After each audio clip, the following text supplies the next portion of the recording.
Canberra has often been described as a city without a soul. Unlike the older Australian cities of Melbourne and Sydney, the physical evidence of a spiritual dimension to the lives of Canberrans is not immediately obvious.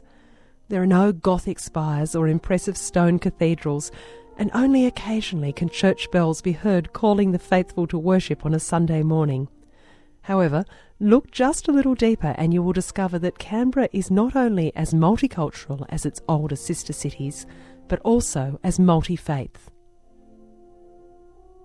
Historical evidence suggests that there has been human habitation in the area now known as the Australian Capital Territory for at least 21,000 years. Indigenous people have made this area their home for generation upon generation, and their connection to the land, despite the impact of European settlement and attempts made to disturb tribal affiliations, remains an integral part of Indigenous spirituality and identity. Sacred sites such as the Corroboree Tree in suburban Ainslie attest to the spiritual importance of the area once occupied by the Kamberi or Ngambri, the people after whom the capital is now named. You see, we didn't have money. We didn't have churches. We didn't have armies and police. We didn't have politics. We didn't have people forcing their will. Our will was just to live. Our will was, to just be and enjoy the fruits of nature. With the arrival of European settlement to the region came European religion. Shortly after Joshua John Moore took up the first land grant on the Limestone Plains in 1824, the earliest church in what is now Canberra, the Church of St John the Baptist, was begun and then completed in 1845. Built on land donated by Robert Campbell of Duntroon, St John's is the oldest continuing social organisation in the ACT.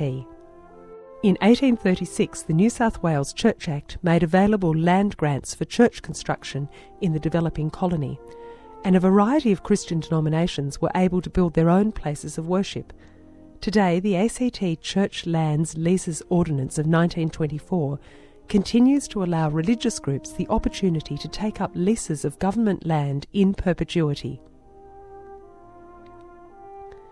As a result of this legislation, contemporary Canberra, which has always been a city populated by people from elsewhere, has become a place where freedom of religious affiliation is a given, and a wide variety of faith groups have been able to establish their own places of worship to cater for a diverse, multicultural and multi-faith population.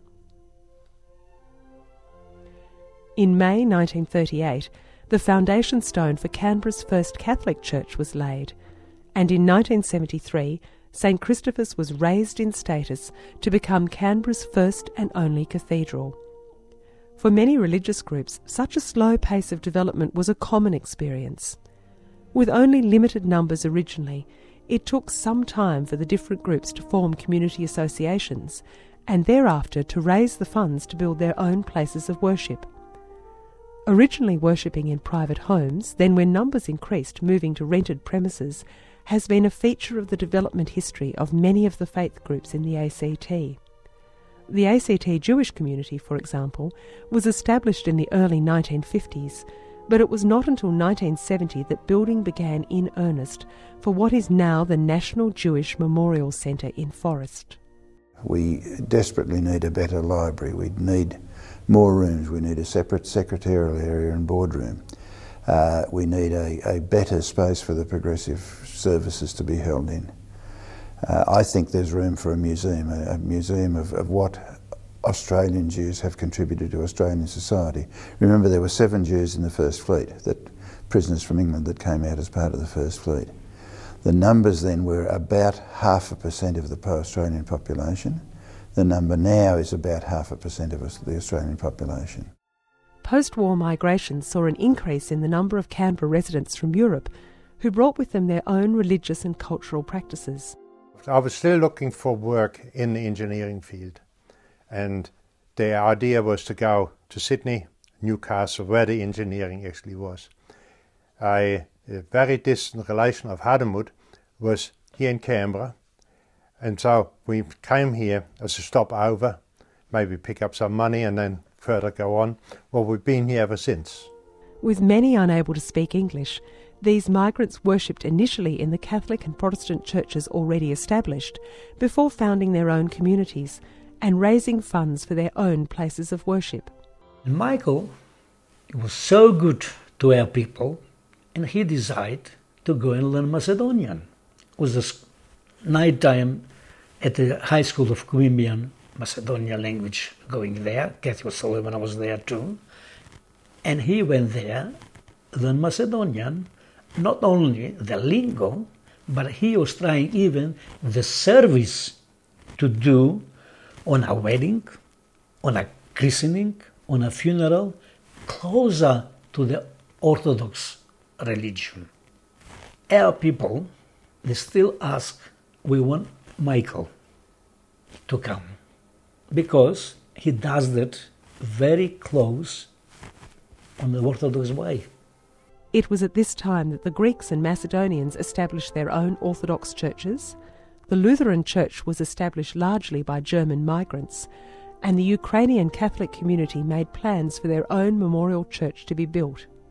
So we are going there and talking, they give us space, and we was right. That's the why we have built it church. That's not church. That's the memorial. As Canberra developed into a diplomatic centre, even greater diversity of religious practice and belief became a feature of the city.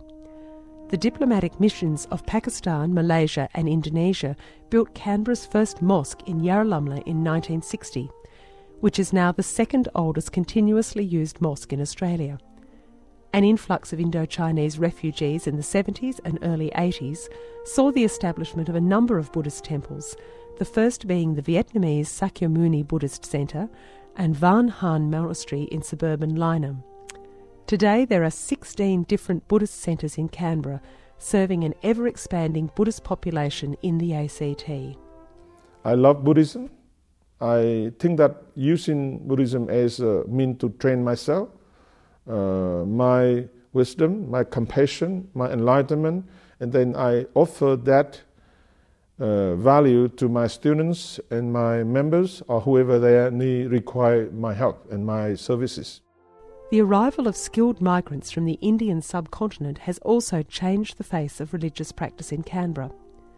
Today there are 2 Hindu temples in Mawson and Florey and a Sikh Gurdwara under construction in Western Creek, catering for a growing number of Indian academics and public servants who have made Canberra their home. More recently formed religious groups have also found a place in Canberra. Among them, followers of Sukyo Mahakari, a religious organisation founded in Japan in 1959, and the International Society for Krishna Consciousness, first established in New York in 1966. So we don't say that you have to give up your faith or your religion, but we would like people to act sincerely in their religion, not in the name of religion I'm doing all, maybe very bad things in the name of the religion. But, those who are Christians, they should follow Jesus, and those who are Muslim, they should follow the teachings of Islam and try to be a good Muslim and try to be a good Christian or a good Catholic. The contribution of these diverse faith groups to the life of the Canberra community has been significant. By maintaining their own intangible heritage, the heritage of faith and belief, they have enriched and enlivened the life of the ACT. With so many different faiths active in what is a small city, it is not surprising that the interfaith movement and interfaith dialogue has been so successful here in Canberra.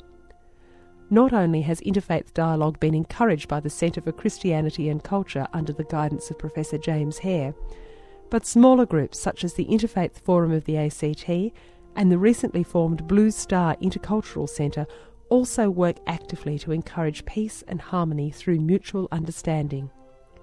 In a city that was once seen as nothing more than a bureaucratic centre, Canberra is fast becoming an example of religious tolerance and religious integration, not only Australia-wide, but also on the international stage. If we cannot get it right in this country, there are very few places in the world which can, because we've had a very interesting form of assimilation of migrants over the centuries, or over the 2 centuries.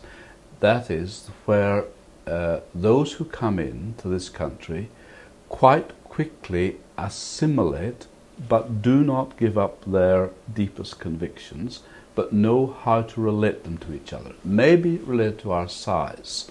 Now, if we can't get it right, there are very few countries in the world which can, because the others have so much more baggage. And we need to get it right. We can't survive without getting it right.